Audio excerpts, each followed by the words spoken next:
Hello YouTube, it's Alexi. I'm back with my next video essay, and this one is a big one for me. Before anyone gets angry or assumes this is just another old fan complaining, I want to be clear right away. I am not a Slipknot hater, far from it. I've been a fan of Slipknot since around 2002. For years they were my favourite band in the world. I've seen them live more than 20 times, and even today I would still happily go see them again. Slipknot live is still an experience. The spectacle, the aggression, the sheer force of the performance, few bands in heavy music can match it. Their music carried me through some difficult periods in my life, and for that reason alone they will always mean something to me. But being a long-time fan also means noticing when something changes, and over the last decade something definitely has. The question this video explores is simple. What happens when a band that once felt dangerous becomes predictable? Because for me, Slipknot went from feeling essential feeling simply fine. And fine is not what Slipknot used to be. To understand why some fans feel this way today, you have to remember what Slipknot represented when they first exploded into heavy music. When their self-titled debut arrived, it didn't just introduce a band. It introduced chaos. 9 masked figures, 2 percussionists, turntables, industrial noise, blast beats, and vocals that sounded like someone trying to tear their own throat apart. It didn't feel polished, it didn't feel controlled. It felt like something barely contained.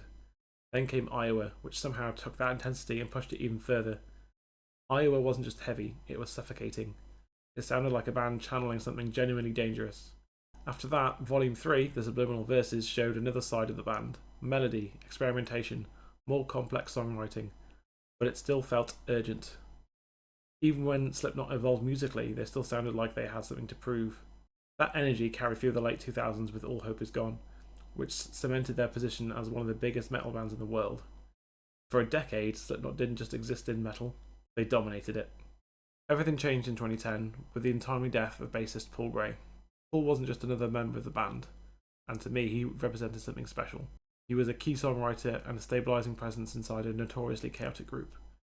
His loss was devastating, both personally and creatively. Then in 2013 came the departure of drummer Joey Jordison, a cornerstone of the band. Joey's drumming defined the sound of early Slipknot. His speed, precision, and creativity were a core part of what made the band feel so explosive. Losing both Paul and Joey fundamentally changed the chemistry of the group, and chemistry matters. Bands are not just collections of musicians, they are ecosystems. When key pieces disappear, the ecosystem changes. In 2014, the band released Point 5, The Great Chapter, and to be clear, I think it's a very solid record. It felt emotional, heavy. Felt like a band processing grief. Tracks like The Devil and I and Custer still carried that familiar Slipknot aggression, but after that point something shifted. For me, the disappointment really began with We Are Not Your Kind and The End So Far. Now these albums are far from terrible. They're well produced, the musicianship is still strong, but they feel like they're missing something that used to define Slipknot: impact. The riffs just don't hit the same way. The chaos feels way more controlled. The danger that wants to define the band feels muted. When Slipknot released music in the early 2000s, it felt like an event. Today it sometimes feels like just another album cycle. At the same time, the band itself has gone through significant internal changes. The departure of Chris Fenn became public and messy in a way that surprised many fans. Internal band conflicts happen all the time in music, but when they become public, they can affect how fans perceive the group. Then, in 2023, longtime sampler Craig Jones left the band as well. Craig was never the most visible member. His contributions to the band's atmosphere and texture were enormous. Each of these departures chipped away at the original identity of the band. One track that often stands out to fans from the modern era is All Out Life, and I understand why. That song felt like Slipknot snapping back into focus. It had urgency, attitude. It sounded like the band had something to prove again, and that highlights the key issue. It's not that Slipknot can't create powerful music, it's that those moments feel rarer. Before going further, we should ask an uncomfortable question.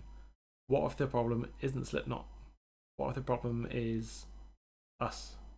People like me? Because every generation of fans experiences the same thing. The music that shaped your teenage years becomes the benchmark for everything that follows. Those albums become tied to memories, emotions, and moments in your life. And nothing can recreate that feeling. For many fans, Iowa wasn't just an album, it was catharsis, rage, rebellion. It was the soundtrack to a very specific moment in life. So when people say bands aren't the same anymore, sometimes what they really mean is I'm not the same anymore. Slipknot today are musicians in their 50s with decades of experience. They can't be the same volatile group that created those early albums. And realistically, they shouldn't be. So it's fair to ask, are we comparing modern Slipknot to an impossible standard? Nostalgia is powerful, and sometimes nostalgia convinces us that the past was louder, heavier, and more important than it actually was. But even accounting for nostalgia, there's still something deeper happening. This isn't just a Slipknot problem, it's something that happens to many legendary bands. When groups reach a certain level of success, they stop being just bands, they become institutions. You see it with bands like Metallica, Iron Maiden, and of course Slipknot. Once a band reaches that level, the stakes change. Tours become massive operations, brands develop, festivals appear. Entire teams depend on the band continuing to function. When that happens, risk becomes expensive. Early Slipknot thrived on chaos. Modern Slipknot has an entire machine to maintain. That doesn't mean the band has lost talent, it means the environment surrounding them has changed. And that environment inevitably shapes the music. So here's the deeper truth. Slipknot didn't necessarily become worse, they became stable. Early Slipknot was powered by forces that are almost impossible to recreate: youth, desperation, internal volatility, and the need to prove themselves. Modern Slipknot is powered by something very different: legacy, scale, expectation, and survival. That produces a different type of art. And stability, while healthy for the band, is not always exciting for fans. Slipknot played an essential role in modern heavy music. They reminded rock what rebellion looked like. They were primal, chaotic, and fearless. To borrow a line from Zach De La Rocca, "Fuck you, I won't do what you tell me." That spirit ran through early Slipknot, and even if the band feels different today, that legacy doesn't just disappear. It stands, it matters, and honestly, I still hope the next album proves me wrong. Because if any band has earned the right to surprise us again, it's Slipknot.